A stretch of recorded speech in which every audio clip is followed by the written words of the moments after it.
의자 지정을 좀 해야 되겠구나.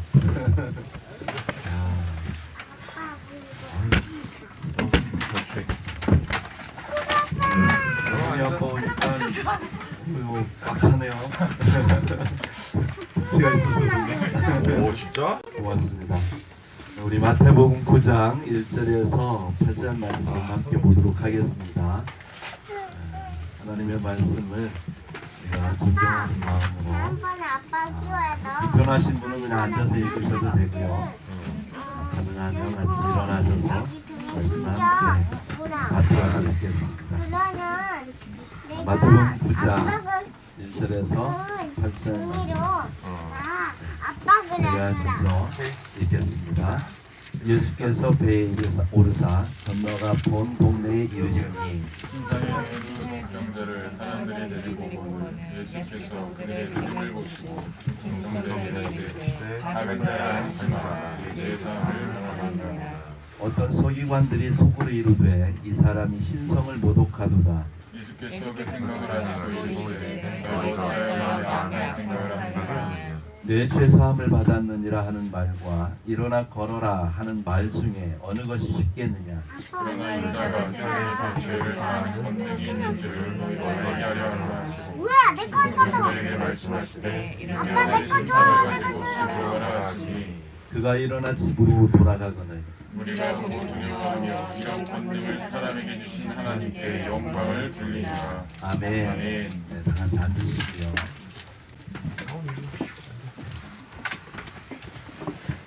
집이 안 모자라죠? 아직. 좀 있으면 예배당을 확장해야 되겠어요. 네, 자, 오늘 말씀의 제목은 너희로 알게 하려 하노라. 이 말씀을 함께 나눠갑니다. 혹시 스피커 소리 들리나요? 네. 괜찮겠어요? 조금 들려요? 울려요? 이게 필요해? 울림.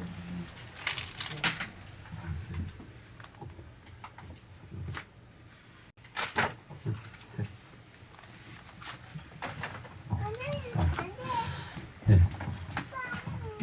오늘 말씀의 핵심 구절은 6절입니다. 6절 같이 한번 읽어보도록 하겠습니다. 6절 시작. 그러나 인자가 세상에서 죄를 사하는 권능이 있는 줄을 너희로 알게 하려 하노라 하시고 순풍병자에게 말씀하시되 일어나 내 침상을 가지고 집으로 가라 하시니 아멘. 예, 오늘 말씀 핵심 구절을 보면 인자가 세상에서 죄를 사하는 권능이 있는 줄을 너희에게 알게 하려 하노라. 이게 예수님께서 오늘 말씀하고는 하시고자 하는 핵심 말씀입니다. 이 말씀을 하시기까지 우리가 말씀의 사역을 통해서 한번 우리가 살펴봐야 됩니다. 예수님이 어떤 분이냐면 구약의 미 예언된 분이세요.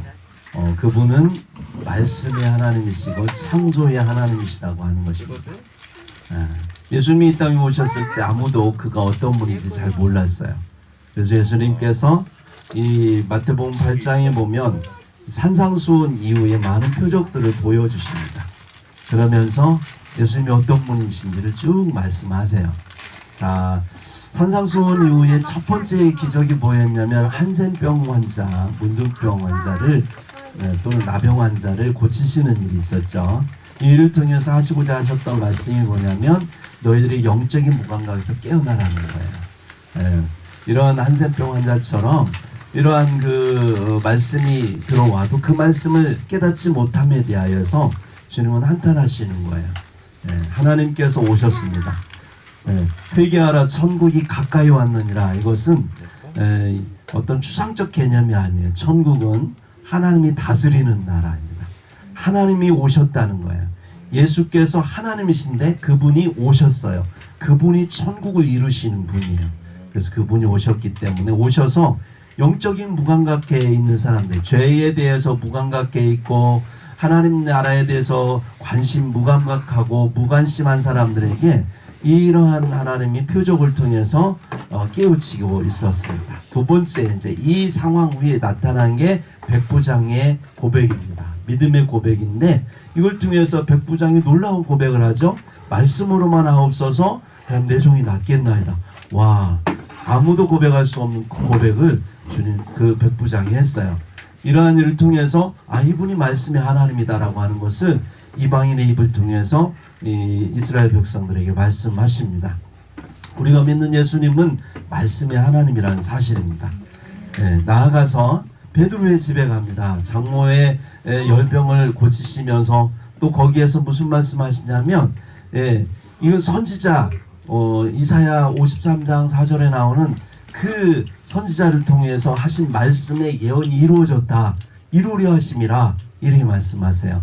근데 예수님은 이 땅에 그냥 어쩌다가 계획되어지지 않고 그냥 오신 분이 아니라 이미 예언되어진 수없이 예언되어진 그리스도다라고 하는 것을 말씀하시는 겁니다. 그리고 나서 그분이 정말 창조주 하나님 그리스도 우리를 구원하러 오신 이 땅의 말씀의 하나님이라는 사실을 보여주기 위해서 제자들을 데리고 갈릴리 바다를 건너가세요. 배를 타고. 근데 그때 풍랑이 엄청 일어납니다. 여러분 밤바다에 보기만 해도 무섭더라고요. 시커먼 그 바다에. 근데 이 밤바다에 막 파도가 쳐보세요. 얼마나 무서운지. 근데 그 상황 속에서 예수님께서 파도야 잠잠하라, 바람아 잠잠하라 이럴 때에 바람이 순종하는 것을 보게 되면서 제자들은 놀라는 거예요. 이를 통해서 천지를 창조하신 말씀으로 천지를 운행하시고 주관하시는 예수님의 권능을 보여주십니다. 그럼에도 제자들이 못 깨달았다는 게 문제죠. 이러한 사람들을 데리고 가다라 지역으로 건너가서 거기에서 보여준 게 뭐냐면 두 명의 귀신 들린 사람이 와요. 근데 그 두 명, 사람은 두 명인데 그 안에는 2,000명이나 되는 2,000마리나 되는 엄청난 귀신들이 그 안에 있었던 거예요. 그 귀신들이 하는 말입니다. 하나님의 아들이요 거룩한 하나님의 거룩한 이시요 우리를 괴롭게 하러 오셨습니까? 때가 이르지 않았는데 왜 우리를 벌써 와서 괴롭히시냐고 하면서 하나님의 아들이라고 그들이 고백을 하는 것을 듣게 됩니다. 여기까지가 이 마태가 산산수훈 이후에 예수님에 대해서 드러낸 사건들을 통해서 예수님에 대해서 드러낸 내용들입니다. 자, 그래서 이것을 종합해 보면 무슨 얘기냐면 요한이 얘기했던 요한복음 1장에 얘기했던 태초에 말씀이 계시니라 그 말씀이 하나님과 함께 계셨으니 그 말씀이 육신이 되어서 이 땅에 오신 분이 예수 그리스도다 라고 하는 요한의 고백을 마태는 사건을 통해서 이렇게 기술하고 있는 걸 볼 수가 있어요. 우리가 믿는 예수님은 그냥 이 땅에 있는 어떤 예수라는 이름을 가진 어떤 사람 중에 하나고 그가 성령이 어느 날 임해서 그리스도가 돼가지고 그래서 이 땅에 메시아 역할을 한 그분이 아니라 그렇게 해석하면 신천지로 가는 거예요. 그렇게 하면 이만희가 예수님이 되고 그런 식으로 해석하면 제가 예수님이 될 수도 있고 여러분이 예수님이 될 수도 있어요. 그러니까 이렇게 하면 큰일 납니다. 그래서 분명히 말씀하시는 대로 예수님은 말씀의 하나님, 천지를 창조하셨던 그 하나님이다라고 하는 사실을 우리가 믿어야 되는 거예요. 그 말씀의 하나님이 오늘 오셔서 우리에게 말씀하시는 6절의 말씀, 인자가 세상에서 죄를 사하는 권능이 있는 줄을 너희로 알게 하려 하노라. 주님께서 어떤 일을 행하실 때는 그냥 의미 없이 행하지 않아요. 하나님 분명히 어떤 일을 행하실 때는 거기에다가 의미를 부여하시는데 오늘 중풍병자를 낫게 하는 사건의 의미는 뭐냐면 이 사건을 통해서 예수님이 이 땅에서 죄를 사하는 권능을 가진 자라고 하는 것을 알게 하기 위해서 이 사건을 행하셨다라고 하는 걸 분명히 밝히고 있습니다. 이건 뭐냐면요, 죄를 사하는 권능은 아무나 행할 수 없는 권능이에요. 이거는 하나님만이 하실 수 있는 권능이에요. 왜냐하면 지금 예수님은 무슨 일을 하고 계시냐면 심판하고 계시는 거예요. 물론 이 중풍병자를 낫게 함으로써 나으면서 죄를 사한다라는 그런 판단, 그런 결론을 내리시는 재판장처럼 심판하시는 하나님의 모습을 보여주시는 거예요. 근데 심판을 심판으로 하시는 게 아니라 그를 구원하심으로 그 심판주 하나님의 위엄을 보이신다라고 하는 것입니다. 와, 대단하죠. 우리가 믿는 하나님은 그런 하나님인 거예요. 지금 예수님은 가버나움, 뭐 본론에는 본 동네라고 나오지만 여기는 마가복음에 똑같은 말씀이 나오는데 마가복음 2장 1절에는 가버나움이라고 합니다. 가버나움 예수님께서 고향 동네로서 그 동네에 이렇게 많은 일들을 행했던 고향입니다. 이 가버나움에서 그 일을 행하시는 거예요. 어떤 일이 벌어지냐면 중풍병자가 있었는데 못 움직여요. 얼마나 중한 병인지 못 움직여, 아무것도 할 수 없어. 입만 살았나 봐요. 입만. 네. 그래서 그 입만 살아서 움직일 수 없으니까 친구들에게 아니면 지인들에게 나 좀 예수님 앞에 데려다 달라고 요청을 한 것 같아요. 그래서 친구들이 침상채 메고, 어떻게 할 수 없어서 침상채 메고서나 사람들한테 왔는데, 오늘 본문에는 자세하게 안 나오지만 마가복음 2장이나 누가복음 12장에 보면 이 사람들이 어디까지 왔냐면 집 예수님의 방문 앞에까지 꽉 차 있는 거예요. 네, 대문에서부터 꽉 차 있어서 왜 발걸음이 디딜 곳이 없는 거야. 한 사람이 디디고 들어가기도 힘든데 침상채 메고 간다는 건 불가능한 상황이었습니다. 네. 그래서 그들이 고민해요. 어떻게 할까 고민하다가 결국은 지붕을 뜯기로 해요. 그래서 뭐 우리나라 지붕하고 좀 달라서 거기는 좀 열대지방 같은 좀 그런 지역이라 비가 많이 안 오기 때문에 지붕이 우리하고 다릅니다. 우리는 이렇게 기울어져 있지만 비가 많이 오고 눈이 오니까 거기는 평평하거든요. 그래서 지붕을 뜯을 수가 있어요. 그래서 뜯어가지고 침상채 예수님 앞에 달아내렸다라고 본론 얘기하고 있습니다. 이쯤 되면은 굉장히 분노가 일어날 상황입니다. 사람들이 웅성웅성하고 화날 상황이고 또 거기에 주인공이 계신 예수님도 화를 낼 상황이에요. 저 여러분 같으면 한번 화냈을 거예요. 지금 무슨 짓 하는 거냐고. 네, 좀 얘기해서 집까지 뜯어가면서 이 무슨 짓 하느냐고 화날 상황입니다. 그런데 예수님은 그러지 않으셨다라고 하는 거예요. 그리고 오히려 예수님이 말씀하시는데 9장 2절에 보니까 마태복음 9장 2절에 보니까 그들의 믿음을 보시고 그들의 어떤 행동을 보시고가 아니라 그들의 중심의 믿음을 보시고 주님께서 말씀하세요. 중풍병자에게 작은 자야 안심하라 내 죄사함을 받았느니라 이렇게 말씀을 하십니다. 거기에는 오늘 본문에 나오지 않지만 거기에는요 누가복음 5장 17장에 보면 어떤 사람들이 함께 했냐면 갈릴리 또는 유대 예루살렘에서 바리새인들 또는 율법사라고 칭하는 서기관들이 떼거지로 몰려왔어요. 그동안 많은 일들이 있어서 사람들이 웅성웅성하고 온 나라에 이 예수님의 소문이 퍼지니까 도대체 이분이 누구인가 알고 싶은 거예요. 사람들이 와서 바리새인한테 묻습니다. 율법사에 묻습니다. 이분이 누구세요? 도대체 성경에 이분이 누군지 좀 우리에게 알려주세요. 아마 그랬을 것 같아요. 그래서 도대체 이분이 누군가를 알기 위해서 찾아온 것 같아요. 그래서 여기 왔을 때에 오늘 본문에는 안 나오지만 성경을 바라보실 때는 똑같은 본문을 비서 한번 전체적으로 입체적으로 볼 필요가 있는데 다른 본문에는 뭐라고 나오냐면 예수님이 도를 전하셨다고 합니다. 도를 전하고 계셨어요. 여기서 도를 전한다는 무슨 뭐 이상한 도 계룡산에서 닦은 도를 전하는 그 도가 아니고 하나님의 말씀을 전했다는 거예요. 전하면서 구약의 말씀을 그때는 신약이 없었으니까 구약의 말씀을 쭉 말씀하셨겠지요. 그리고 구약의 말씀이 당신에 관한 말씀이니까 당신에 관한 말씀을 쭉 하셨겠지요. 그들에게 보여주고 싶은 거예요. 그들에게 보여준 게 뭐냐면 내가 바로 심판의 하나님이라고, 내가 바로 구원의 하나님이라고 하는 것을 보여주고 싶었던 거예요. 그래서 하나님께서 행하신 일이 뭐냐? 이 중풍병자, 수많은 병자들이 많이 있었지만 특별히 중풍병자가 등장하고 그가 지금 지붕을 뚫고 침상을 내려오는 이 일들이 이미 하나님께서 계획되어진 일이라고 하는 거예요. 왜? 이 바리새인 서기관들 포함한 수많은 사람들에게 내가 누구인지, 예수님이 누구인지를 가르쳐주고 싶은 거예요. 그것을 알려주고 싶은 거예요.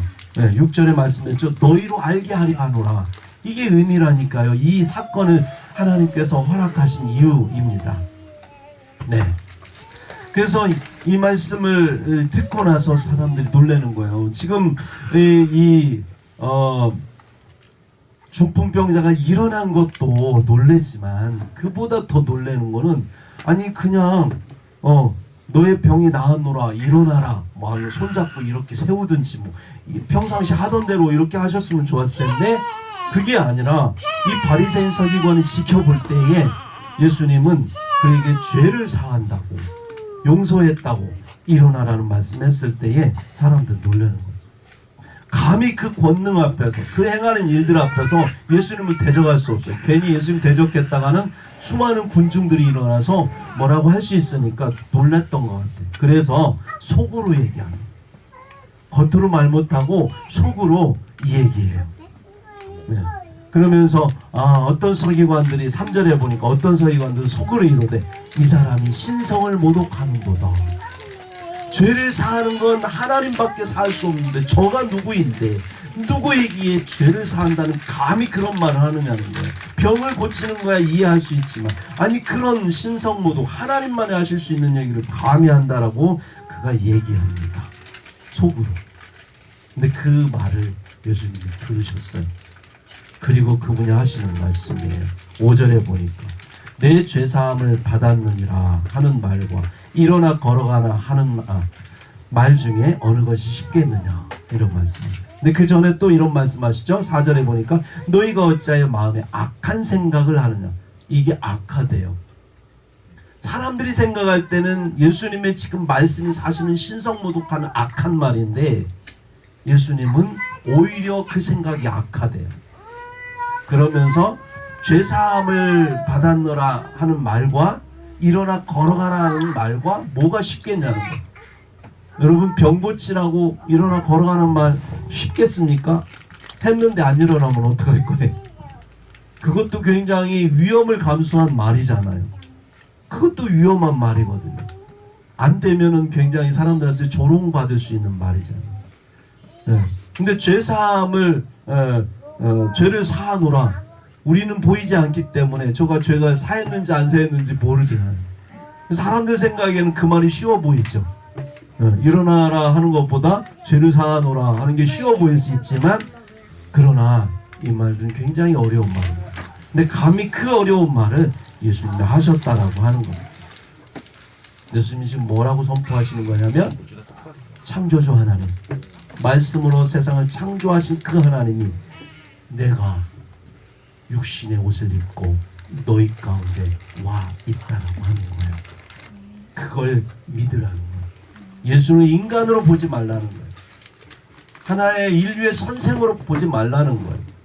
예수님은 하나님이다라고 하는 거예요. 그것을 알 때 우리의 믿음이 온전해지고 그것을 믿을 때에 천하에 하나님이 창조한 이 모든 것들이 주의 말씀 앞에 복종하는 거예요. 우리는 태어나서 본능적으로 이런 질문을 합니다. 철이 들기 시작하면 내가 누구지? 한 번쯤 여러분 생각해 보셨나요? 나는 왜 이 땅에 와 있나? 나는 왜 이렇게 살고 있지? 왜 내가 뭔 잘못했는데 이런 고난 중에 내가 살아야 되지? 이런 생각을 하게 됩니다. 나는 어디로 갈까? 이런 생각을 우리는 하게 됩니다. 그러다가 하나님을 알게 되고 성경을 알게 되면 우리는 또 이런 질문을 하기 시작합니다. 왜 인간이 죄를 짓도록 하나님은 그냥 두셨을까? 여러분 그런 질문 안 드세요?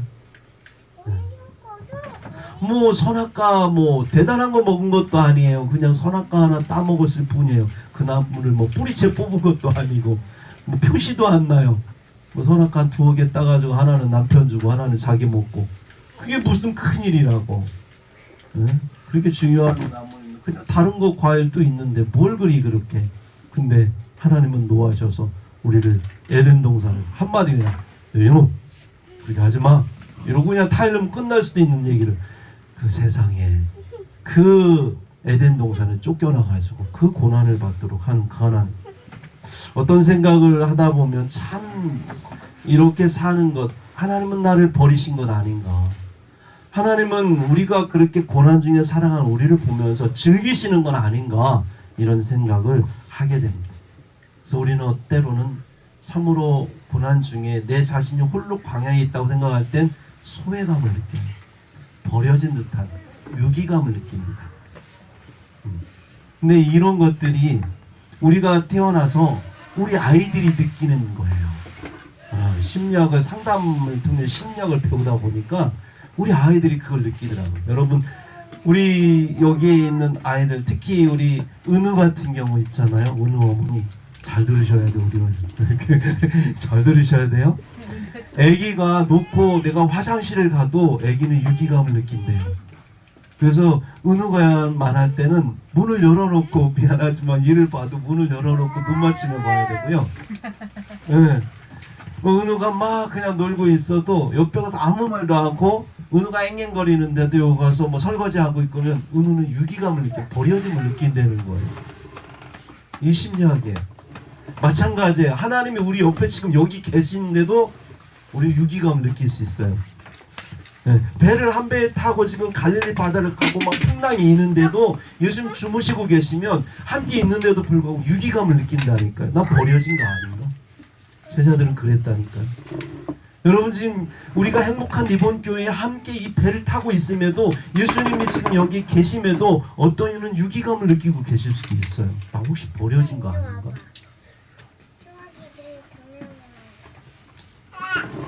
이러한 복잡한 마음 가운데 주님은 오셔서 말씀하시는 거예요.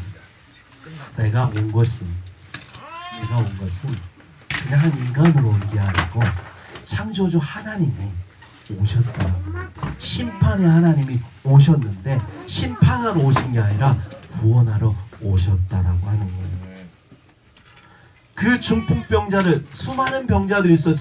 안 못 보는 분도 계셨고 못 일어나는 분도 계셨고 별 병을 가진 분이 계셨는데 그 중에 중풍병자라고 하는 사람을 등장시킨 건 뭐냐면 우리는 아무것도 할 수 없다는 거예요. 구원을 위해서 아무것도 할 수 없는, 중풍병자처럼 아무것도 할 수 없는 사람이에요.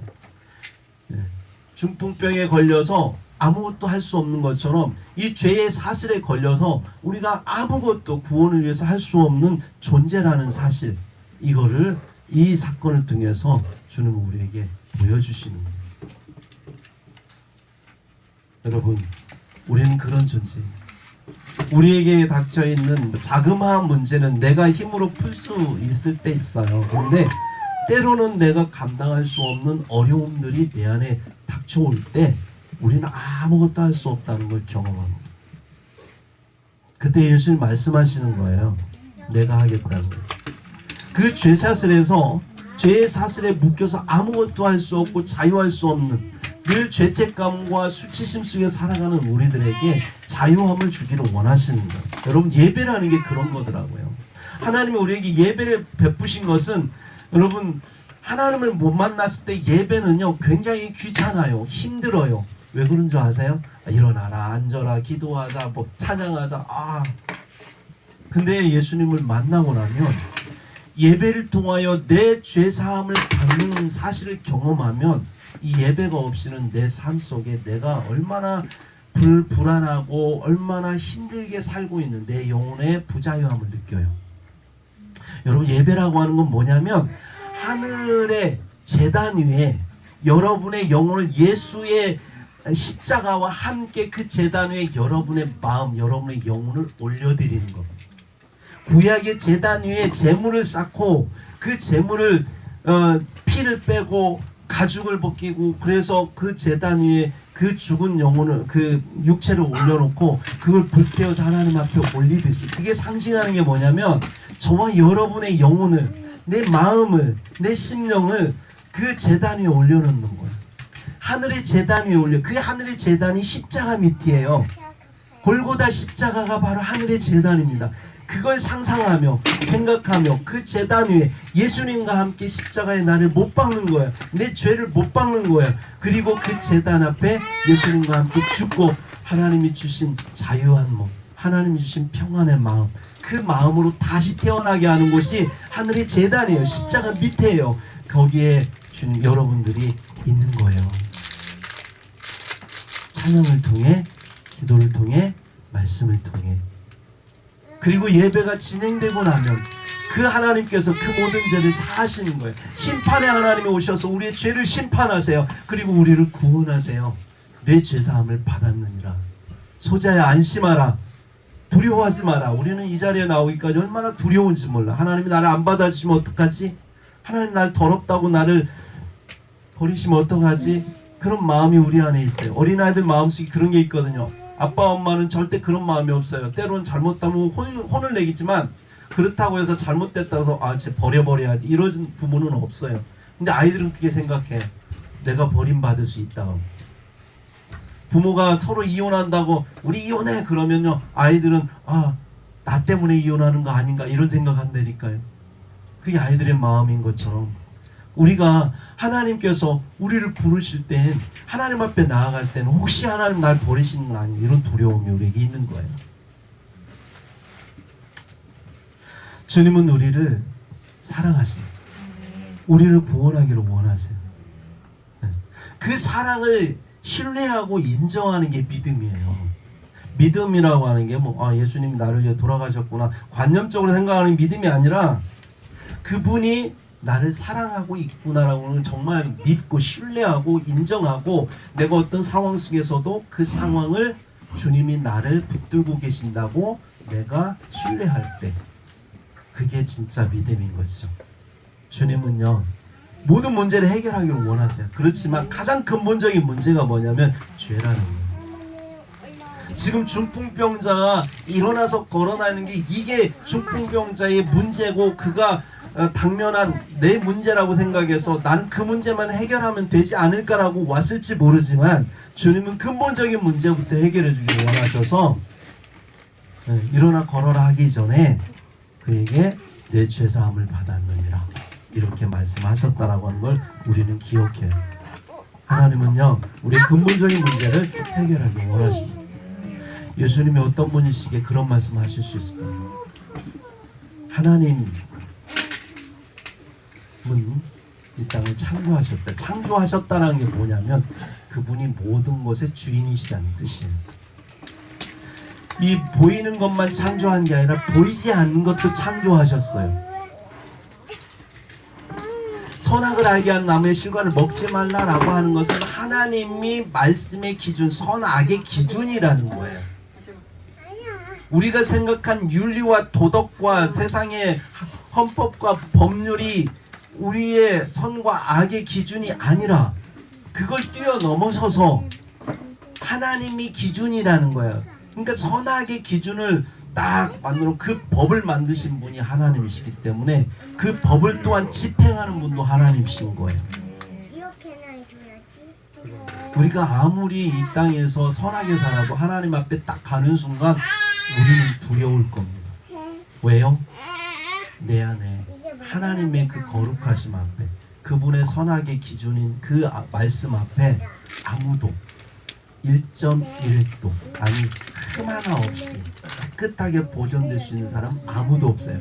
우리가 아무리 세종대왕 아무리 이순신 장군이 정말 훌륭하신 분이고 정말 우리가 본받고 싶고 우리 민족에 아주 이순신 장군 욕하면 아주 그렇잖아요. 배신자고 그 정말 말도 안 되는 거죠. 그런데 그분이라 할지라도 하나님 앞에 가면 그는 엎드려야 돼요. 그만큼 하나님 우리가 믿는 하나님은 거룩하신 하나님이십니다.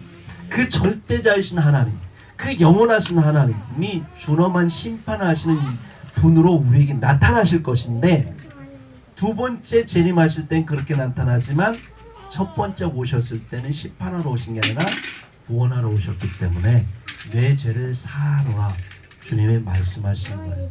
예수님은 그러한 분이십니다. 우리 마음 가운데는 그래요. 저는 성경 읽으면서 두려울 때가 뭐냐면 이 악하고 게으른 종아 그럴까 봐.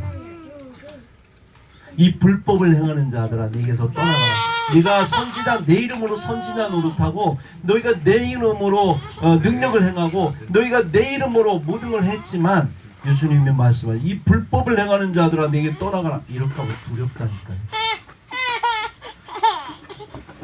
내가 너를 도무지 알지 못하노라. 바깥 어두운 데 가서 이를 갈미 쓰리라. 얼마나 두려운 말씀이에요. 중풍병자가 주께로 나오는 데는 두려움이 있었어. 병고침에 대한 간절한 소망은 있지만 그의 마음 가운데는 세 가지 장애물이 있었어요. 첫 번째 장애물은 뭐냐? 내 모습을 보니까 주님이 날 안 받아주면 어떡하지? 내 더러운 모습을 보면 어떡하고, 보면서 나를 안 받아주면 어떡하지? 이런 나의 주님에 대한, 주님 앞에 갔을 때에 내 마음속에 있는 그 두려움에 대한 벽을 뛰어넘어야 돼. 두 번째 벽이 하나 있어요. 나 혼자 움직일 수가 없어요. 그래서 옆에 있는 친구들한테 물어보고, 나 좀 제발 데려다 줄 수 있니? 그러면 그 사람이 아 싫어 나 바빠 이러면 어떡하죠? 막 너무 간절하니까 가자고 그랬어요. 그래 그러면 데려다 줄게 하고 갔는데 사람들이 너무 많아. 아 제발 어떤 방법 없을까? 지붕을 뚫면 안 될까? 아 거기까지 못 하겠는데 하고 그만두면 어떡하죠? 거기까지 갔는데 두렵잖아요. 그 장애물이 있는 거야. 거절감에 대한 장애물. 세 번째 장애물이 있습니다.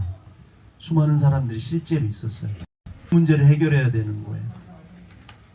그거 뜯는다고 얼마나 수많은 사람이 막 옆에서 뭐라고 하고 상황 파악 못하면 사람들이 뭐 그 사람 처지 알고 뭐 아 그러니까 뭐 그래 지붕이라도 뜯어갖고 해야지면서 막 동의하고 같이 뜯어줄 것 같아요? 아니요.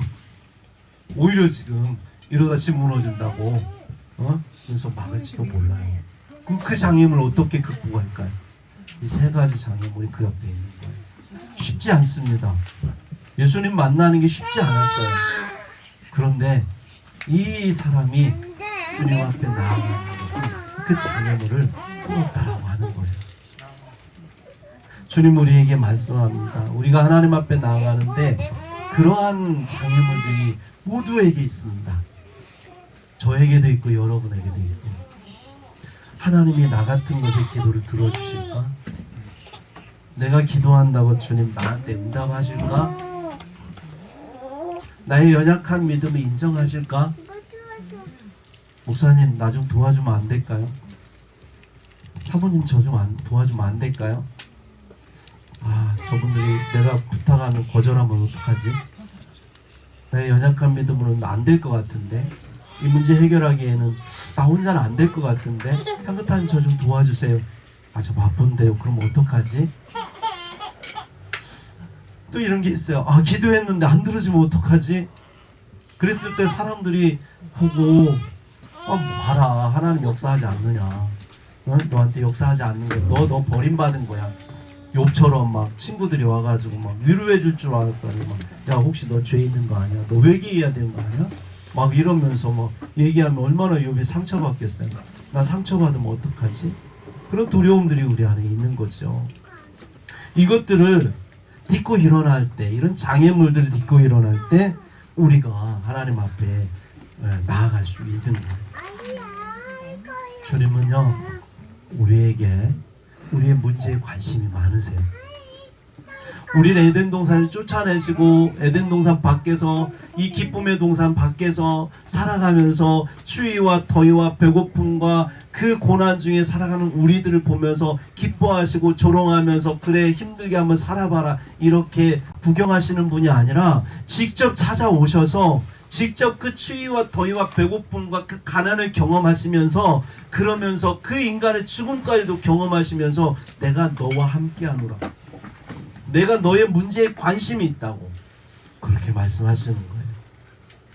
주님 앞에 나아가는 저와 여러분은 그 사랑을 믿어야 됩니다. 우리가 이만희를 믿을 수 없는 건 수많은 교주들을 믿을 수 없는 게 뭐냐면 그들은 우리를 위해서 십자가에 달리지 않았다는 거예요. 자기 목숨 걸고 우리를 대신해서 죽으신 분이 예수님밖에 없기 때문에 우리가 예수님을 신뢰하는 거예요. 여러분 아무리 내가 사랑한다고 말을 해도 믿을 수 없는 게 뭐예요? 좋을 땐 사랑하는데 정말 내가 힘든 상황에서 손을 내밀었는데 그때 내 손을 잡아줄 수 있는가? 그런 사람이 이 세상에 몇 명이나 있을까? 한번 생각해 보세요. 나와 전혀 상관없을 것 같은데 그분이 나를 위해서 죽으셨다는 거예요. 그런 사랑으로 다가오신 분인 거예요. 죽어도 괜찮아. 내가 너를 내 병을 고치는데 사람들이 보고서나 그 이야기하는 것, 내 죄를 사노라 그러면 이건 신성 모독입니다. 그럼 어떻게 돼요? 돌 맞아 죽을 일입니다. 그러면 뭐 중풍병자가 나았든 어쨌든 그걸 떠나서 감히 네가 하나님이야? 라고 사람들이 거기에서 돌 하나씩만 들고서나 예수님 앞에 던지면 그냥 돌무더기 되는 거예요. 그 상황이에요. 예수님이 중풍병자를 낫게 하며 그 말씀하신 건 죽음을 각오하고 하신 말씀이지 그냥 지나가는 말씀이 아니라니까요. 여러분 그걸 알아야 돼요. 주님이 우리에게 말씀하시는 건 그겁니다. 네. 그래서 주님께서 우리를 구원하시는 그 구원은 하나님의 사랑이다라고 하는 거죠. 여러분 요한복음 9장 1절에서 3절 보면 나면서부터 태어나면서부터 안 보이는 맹인이 있었답니다. 그 다른 사람도 아니고 제자들이 궁금했나 봐요. 그래서 예수님께 물어봐요. 예수님, 이 사람이 도대체 나면서 이렇게 된 것은 누구의 죄 때문입니까? 라고. 자기 죄 때문에 그렇습니까? 부모 죄 때문에 그렇습니까? 물어봐. 우리 관심 그런 거. 혹시 분명히 제 죄 때문에 그럴 거야. 다면서부터 보니까 제 죄는 아닐 것 같고 부모 죄인 것 같은데 궁금한 거예요. 그러면 그래 죄 때문에 그래. 아니면 부모 죄 때문에 어떻게 될까요? 평생 그 사람은 정죄받으면서 사람들한테 힘들게 살아가겠죠? 그때 예수님 말씀하십니다. 이는 이 사람의 죄도 아니고 부모의 죄도 아니다. 그러니까 이렇게 된 것은 뭐냐? 하나님이 그에게서 하나님이 하시는 일을 나타내고자 함이라. 주님의 관심은 거기에 있는 겁니다. 물론 죄 때문에 부모의 죄 때문에 그럴 수도 있고 아닐 수도 있어요. 네.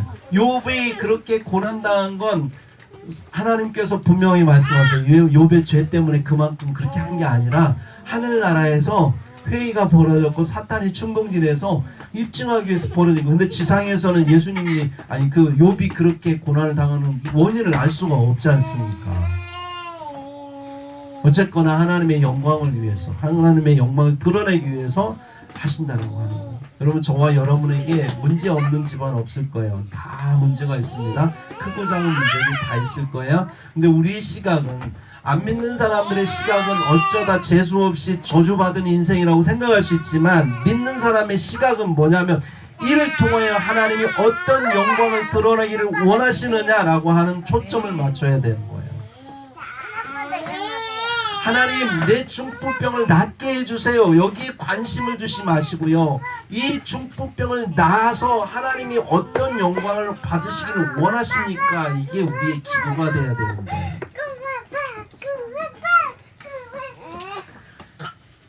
더불어 주님은 그냥 중풍병만 낫게 하신 게 아니라 죄까지 용서해 주시잖아요. 덤으로. 회개하지 않았는데 거기에 회개했다는 얘기도 없습니다. 근데 덤으로 그냥 예수께 나왔다는 이유만으로. 여러분 우리가 반드시 해야 될 일이 있어요. 우리가 나아갈 때 문제를 해결하기 위해서 해야 될 게 뭐냐면 여러분 내가 예수님 꼭 만나야 되겠다는 의지가 있어야 돼요. 이건 개인적으로 반드시 갖고 있어요. 누가 도와줄 수 있는 영역이 아니에요. 그건 내가 해야 될 영역이에요. 정말 예수님 만나야 되겠다는 의지가 있어요. 중풍병자 그 의지가 있었으니까 만날 수 있었던 거예요.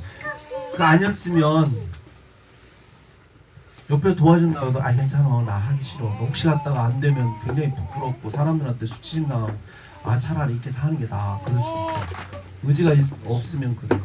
의지가 있었다는 거예요. 여러분 의지를 하나님 앞에 강한 결의를 가지셔야 됩니다. 그래야 예수님을 만나고 일이 일어납니다. 두 번째 우리가 해야 되는 게 뭐냐면 내가 갖고 있는 선입견, 선험적 지식, 내 경험을 통해서 얻은 지식 30년 동안 또는 50년, 60년 동안 또는 20년 동안 내가 경험한 게 있어요. 수없이 있잖아요. 이 벼룩처럼 열심히 뛰었지만 보이지 않는 유리벽에 자꾸 머리를 부딪히면서 얻어진 경험적 지식이 뭐야? 나는 안 돼. 여기까지. 나는 여기까지야. 라고 하는 그러한 믿음의 그 경계선을 우리는 마음에 갖고 있어요. 그거를 뛰어넘어야 해요. 예수님은 창조주 하나님이라, 말씀이 하나님이라는 확신을 가지고 나아가야지, 아, 내가 믿는 예수님이 이 정도야, 내가 경험한 예수님이 이 정도야, 내가 전에 이렇게 기도했는데 한 일주일 기도했는데 안 들어주셔. 아, 예수님은 안 들어주시는, 나와 별로 나에게 관심 없는 분이야. 내가 알고 있던 선험적 경험적 지식의 선견에 딱 멈춰서서 거기에서 있으면 아무 일도 일어나지 않아요. 우리는 세 번째 해야 될 게 뭐냐면 영적 지붕을 뜯어내야 되고, 네. 내가 절대 할 수 없어. 이런 일은 절대 내 인생에 일어날 수 없는 일이야. 아니, 의사들도 안 된다고 했는데, 그렇게 많은 박사들도 얘기해서 안 된다고 했는데, 이게 될 수 있어? 안 돼. 나도 안 되고 그 사람도 안 된다고 하니까 안 되는 거야 라고 학습해서 그 경험적 지식으로 내 한계를 긋는 순간 나는 예수님 앞에 나아갈 수 없어. 그 지붕을 뜯어내야 주님 앞에 갈 수 있는 거예요. 내 마음속에 감정이 있어요. 실패하고 좌절된, 그래서 불안하고 두렵고 의심하는 그런 감정들이 있어요. 아, 전에 해봤는데 예수님이 내 말씀 안 들어주셔. 내 요청이 거부해. 사람들도 별로 내가 기도해달라고 하면 관심도 없어. 나는 혼자야. 나는 슬퍼. 나는 불행해. 이런 감정들이 내 안에 있어요. 여러분, 그것을 치유하지 않으면 우리가 하나님 앞에 나아갈 수 없어요. 여러분, 아이들 제가 자서전 이렇게 하면서 과거에 대해서 하는 이유는 과거를 치유하는 거예요. 아이들은 부모에게서 수없는 어떤 것을 나도 모르게 경험하냐면, 나는 안 돼, 너 같은 것이. 우리 그러잖아요. 아이고, 너 같은 게 뭘 한다고, 이런 얘기 그냥 스름없이 장난을 삼아 그냥 했던 말들이 꽂혀가지고 아이들은요, 아, 나는 안 돼. 네가 무슨 엄마 나 100점 맞아올 거야. 아이고, 맨날 시험 봤자 50점밖에 못 받. 네가 무슨 100점, 이런 얘기 하잖아요 우리. 근데 그거 그냥 꽂혀요. 아, 그래, 나는 50점짜리야. 이렇게 되면 걔는 100점 못 맞아요. 그거 엄마가 쳐놓은, 아빠가 쳐놓은 그것을 뛰어넘어. 아니야, 나 할 수 있어, 나 할 거야 라고 노력하면 100점이 되는데, 그래, 나는 안 되지. 해봤더니 60점, 어떤 때는 45점, 막 해봤더니 죽으라고 한다고 했는데 70점. 역시 나는 100점 안 돼. 이런다니까요. 우리가 믿음 생활도 그래요. 수없이 하나님 앞에서 어떤 건 막 기도했는데 안 될 때 많아요. 거기에 학습되어져 갖고 이건 절대 안 돼. 내 스스로 선을 딱 그어버리는 거지. 네. 여기에서 우리는 벗어나야 된다라고 하는 것입니다. 여러분, 우리가 교회를 이루고 있다는 건 여러분 정말로 우리에게는 행복이고 행운입니다. 축복입니다. 여러분, 누가 나를 위해서 기도해 주시는 사람이 누가 있어요? 정말. 아니, 그냥 지나가는 말이라도 기도해 줄게 하고 그냥 스쳐 지나가면 기도해 주는 사람 누가 있느냐고. 교회만이 할 수 있는 거예요. 동역자들이 함께 인생을 살아가며, 정말 인생은 적자생존이야. 이 세상을 살아가려면 내가 힘이 있는 자가 승자 독식이야. 이런 세상이야 라고 세상에서 수없이 가르치고 있고, 그 세상에 이기기 위해서 우리 우준이 아빠도 얼마나 노력해요. 이 수학에서 1등 되기에도 얼마나 애쓰고 있어요. 그 경쟁 속에서 치이고 힘든 상황 속에서 누구 하나 기댈 데가 없는 거예요. 근데 교회는 기댈 수 있잖아요. 우리가 누구를 위해서 기도할 수 있잖아요. 기도를 요청할 수 있잖아요. 여러분, 주님께서는 말씀하세요. 우리가 병든 자가 있느냐? 장로들에게 요청하라는 거예요. 그러면 장로들은 기름을 바르고 성령에 의지해서, 그래서 기도하라는 거예요. 병 낫기를 기도해 주라는 거예요. 그러면 그 역사는 하나님이 하신다는 거예요. 아멘. 여러분, 주님은 이 땅에 버려두지 않았어요, 우리를. 여러분, 이 땅에 우리가 존재하는 건 하나님을 경험하기 위해서 이 땅에 존재하는 겁니다. 이 땅에 문제들이 많은 것은 그 문제들이 하나님을 경험하기 위해서 있는 겁니다. 그래서 우리가 이 문제들을 바라보는 시각을 바꿔야 돼요. 아, 하나님이 나에게 주님을 경험하도록 주셨구나. 그러면 하나님의 이 일을 통하여, 우리를 통하여 하나님 일하실 때 우리는 하나님께 영광을 돌리게 되는 거죠. 그래서 오늘 말씀의 마지막에 무리들이 그 사실을 본다. 그리고 나서 무리들이 뭐라고 얘기하냐면 두려워하면서, 그 하나님이신 예수님의 권능에 두려워하면서 이런 권능을 사람에게 주신 하나님께 영광을 돌리니라 하면서 말씀이 끝나요. 아쉽죠? 예수님이 하나님이신 것을 알아봤어야 했는데 아직도 못 알아봐요. 그러나 이건 알았어요. 이 권능을 그분에게 허락하신 하나님의 영광, 이건 하나님만이 아실 수 있는 거다라고 인정했다라고 하는 것입니다. 여러분, 우리가 함께 기도해야 됩니다. 8시에 우리가 이렇게 함께 기도하고 있거든요. 교회에서 줌으로 이렇게 기도하고 있어요. 이런 기도를 우리가 하나님 앞에 드리는 이유는 우리 교회가 정말로 가지고 있는 많은 문제들이 있잖아요. 여러분들이 기도방이 있거든요. 거기에 중보기도 내용을 적어주세요. 내가 참여 못해도 거기에다 말씀해주세요. 그럼 정말 우리가 함께 기도할 거예요. 그리고 하나님이 이루실 걸 우리 믿어요. 저는 우리 교회에 우리 우준이 보내준 이유가 있다고 생각해요. 중풍병자가 예수님께 간 이유가 있었거든요. 마찬가지예요. 우리 우준이가 여기 온 이유가 있어요, 여러분. 그걸 믿지 않고 그냥 목사님이 오라고 하니까 한번 가볼까?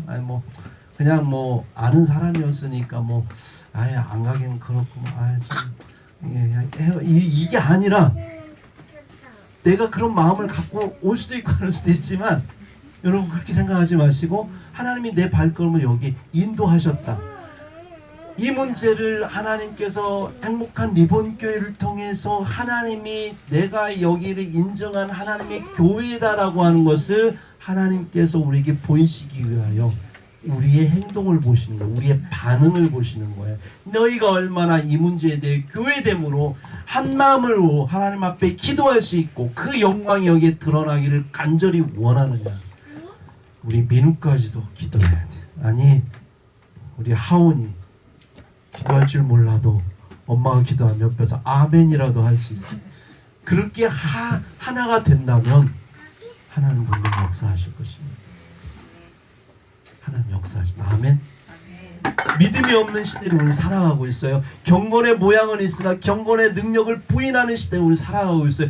이 코로나 시대에 정말로 믿음이 있느냐라고 주님이 탄식하실 때에 그럼에도 불구하고 하나님은 우리에게 질문하셔요. 너에게 믿음이 있느냐? 하나님 앞에 우리가 지금 주님께서 우리에게 말씀하신 게 뭐라고? 오늘 말씀의 제목이 뭡니까?